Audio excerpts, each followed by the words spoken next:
అనగనగా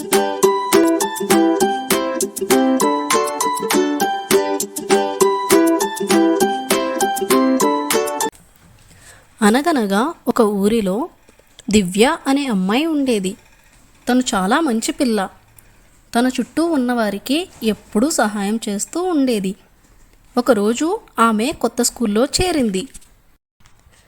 స్కూల్లో చేరిన మొదటి రోజు ఆమె రమేష్ అనే అబ్బాయిని ఒంటరిగా ఉండడం గమనించింది.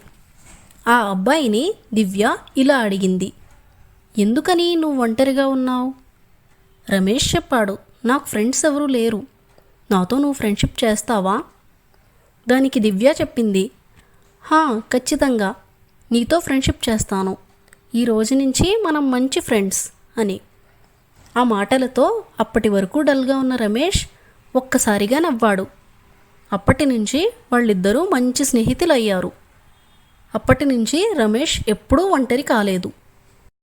ఒకరోజు దివ్య వాళ్ళ స్కూల్లో లంచ్ టైం అయ్యింది.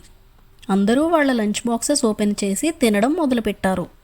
కానీ లావణ్య అనే అమ్మాయి మాత్రం భోజనం చేయకుండా డల్గా కూర్చోవడం దివ్య చూసింది. వెంటనే లావణ్య దగ్గరికి వచ్చి తాను ఎందుకు భోజనం చేయడం లేదో అడిగి తెలుసుకుంది. లావణ్య చెప్పింది, "ఈరోజు నా బ్యాగ్లో లంచ్ బాక్స్ పెట్టుకోవడం మర్చిపోయాను.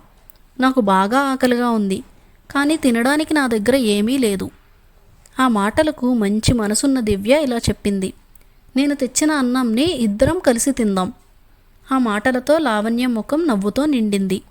వాళ్ళిద్దరూ మంచి స్నేహితులయ్యారు. స్కూల్లో ఉన్న ఉపాధ్యాయులు రోజూ దివ్యని గమనించేవారు.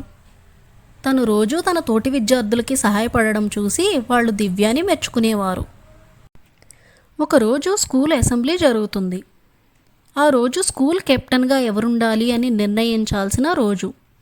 దాంతో ఆ స్కూల్ ప్రిన్సిపల్ మాట్లాడుతూ, "మన స్కూల్ కెప్టెన్గా ఎవరుండాలనుకుంటున్నారు?" అని అందరినీ అడిగారు. పిల్లలందరూ ఒక్కసారిగా దివ్య అని అరిచారు. దాంతో దివ్య ఆ స్కూల్కి కెప్టెన్గా అయ్యింది.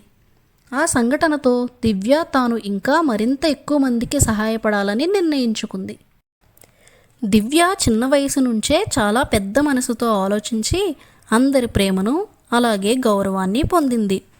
మనం అందరితో మంచితనంగా ఉంటే అదే మన విజయానికి బాటలు వేస్తుంది. ఈ కథ ద్వారా మనం ఏం నేర్చుకున్నాం పిల్లలు? సాయం చేయడం చిన్న పని కాదు పిల్లలు. మనం ఒకరికొకరం సహాయపడితే మన జీవితంలో పెద్ద విజయాలు మనల్ని వెతుక్కుంటూ వస్తాయి. మీకు ఈ వీడియో నచ్చినట్లయితే వెంటనే లైక్ చేయండి. ఇలాంటి మంచి వీడియోస్ కోసం మా ఛానల్ని సబ్స్క్రైబ్ చేయండి. Thank you for watching.